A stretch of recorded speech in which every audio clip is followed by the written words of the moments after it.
Pemirsa, sopir Rosalia Indah yang mengalami kecelakaan di Tol Batang Semarang kilometer 370A ditetapkan sebagai tersangka.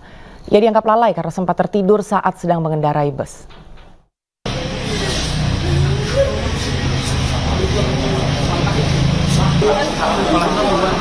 Beginilah keluarga korban yang menangis histeris tibanya di Rumah Sakit Islam Kendal, Jawa Tengah saat mengetahui anggota keluarganya menjadi korban kecelakaan bus Rosalia Indah. Bus Rosalia Indah tujuan Jawa Timur mengalami kecelakaan di Tol Batang Semarang kilometer 370A, Kabupaten Kendal, Jawa Tengah.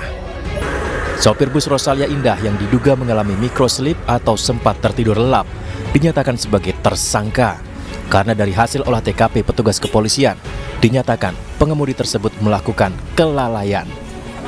Kami dari pihak Polda Jawa Tengah, khususnya Polres Batang, telah melakukan penyelidikan dan meningkatkan menjadi penyidikan, dan hari ini kita telah menetapkan tersangka terhadap sopir bus dengan inisial JW.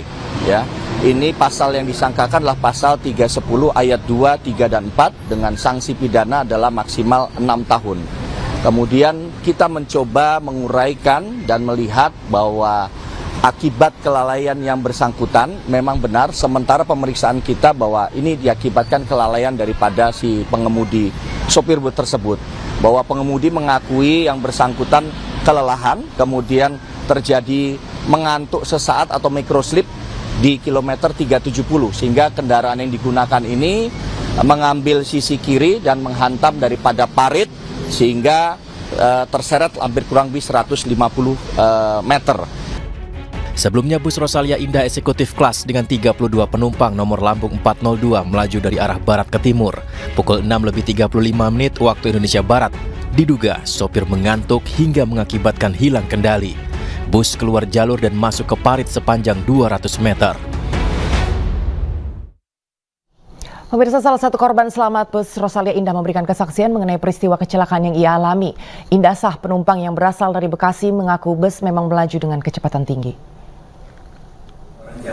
Sejumlah korban kecelakaan bus Rosalia Indah saat ini dirawat di Rumah Sakit Islam Muhammadiyah Kendal, Jawa Tengah.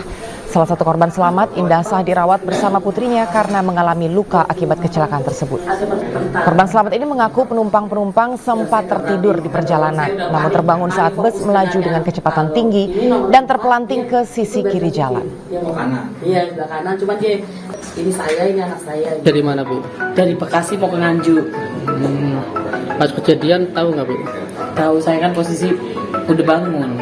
Sempat tidur sebentar, cuman posisi mau jatuh tuh udah bangun udah lama lah, udah berapa setengah jaman. Kondisi bis ngebut atau gimana pas? Ya pokoknya kejadian tuh cepat banget lah. Tiba-tiba langsung ngambil kiri, saya langsung gludak. Ya kencang kayaknya, posisi kencang memang.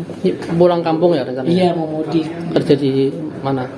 Di Bekasi, usaha. Berdua. Pemirsa, Komite Nasional Keselamatan Transportasi mengungkap penyebab kecelakaan di Tol Jakarta Cikampek kilometer 58 Karawang, Jawa Barat dikarenakan pengemudi kelelahan. KNKT menghimbau pengemudi selalu menyiapkan fisik saat akan melakukan perjalanan jauh.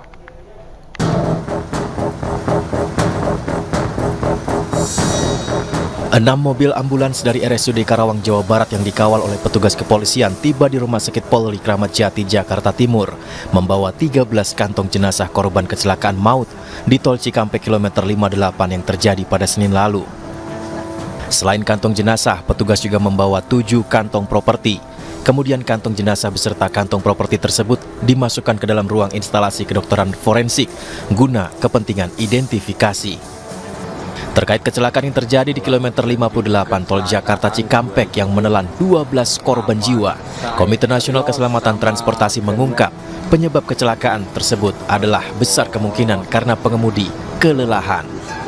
Kemungkinan besar terjadinya microslip karena dari data yang kita dapatkan, pengemudi ini selama lebih dari sejak hari Jumat sampai Senin pagi, mereka pulang pergi, ini yang ketiga kalinya.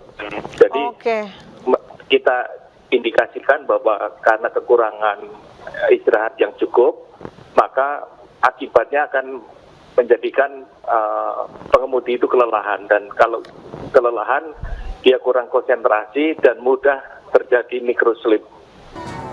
Sebelumnya diketahui peristiwa kecelakaan maut di tol Jakarta Cikampek kilometer 58 Karawang, Jawa Barat pada Senin lalu menewaskan 12 orang yang berada di dalam minibus usai bertabrakan dengan bus saat kontraflow tengah diterapkan.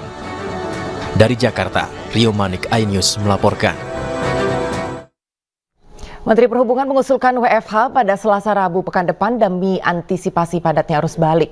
Menhub juga meminta kepolisian untuk melakukan razia travel gelap yang mengangkut pemudik. Saya kemarin rapat di Jasa Marga, ya. Memang pulang ini akan naik dibandingkan sebelumnya. Tapi saya bilang worst case apabila karena kita liburnya sudah panjang banget ya.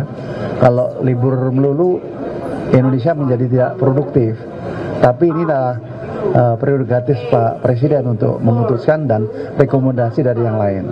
Saya kemarin sudah putuskan, worst case kalau tidak kita langsung jalanin, ya. Oleh karenanya mudiknya paling bagus tuh hari ini atau besok. Kalau lusa ataupun Senin nggak janji, itu trafiknya padat banget, terutama yang di darat ya, dan juga di di Bangkahuni. Kemarin ada kecelakaan, KNKT sampaikan, itu travel gelap. Penumpangnya 12 orang. Dia berjalan 4 hari berturut-turut tidak berhenti. Bayangkan, kita pulang satu trip aja udah capek. Kalau 4 hari capek kan. Jadi saya minta satu, Pak Polisi melakukan law enforcement agar travel gelap dirazia, law enforcement. Jadi para pemudik kalau dia memaksakan menghindari itu jangan. Sistem kontraflow yang diterapkan pada arus mudik Lebaran mendapat sorotan pemirsa, di mana pakar menyebutkan bahwa aturan tersebut justru membahayakan. Kepolisian akan melakukan evaluasi terhadap penerapan kontraflow selama arus mudik dan juga arus balik Lebaran 2024.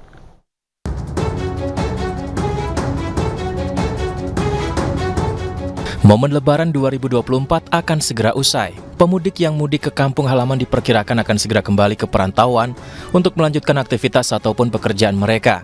Puncak arus balik Lebaran 2024 pun diperkirakan akan jatuh pada 13 hingga 14 April 2024. Polri sebagai instansi yang bertanggung jawab atas kelancaran arus lalu lintas telah menyiapkan sejumlah rekayasa dan pembatasan untuk mengantisipasi lonjakan arus balik Lebaran 2024. Berkaca dari arus balik pada tahun sebelumnya, arus balik tak pernah luput dari kepadatan kendaraan yang luar biasa. Berbagai strategi dan rekayasa lalu lintas pun diterapkan. Di antaranya sistem ganjil genap, pembatasan kendaraan pengangkut barang, sistem one way, serta kontraflow. Namun sistem kontraflow mendapat sorotan. Beberapa pakar menyebutkan bahwa aturan kontraflow cukup membahayakan. Hal itu terbukti pula oleh terjadinya beberapa kecelakaan lalu lintas selama masa pemberlakuannya. Terkait hal tersebut, kepolisian akan melakukan evaluasi terhadap penerapan kontraflow selama arus mudik dan balik Lebaran 2024. Evaluasi dilakukan buntut tragedi kecelakaan di tol Jakarta Cikampek kilometer 58. Beberapa evaluasi diantaranya terkait safety. Kepolisian akan memberikan reflektor dari arah kontraflow maupun dari arah yang jalur seharusnya. Selain itu, polisi akan menempatkan petugas di sejumlah titik di tol. Tim Liputan iNews melaporkan.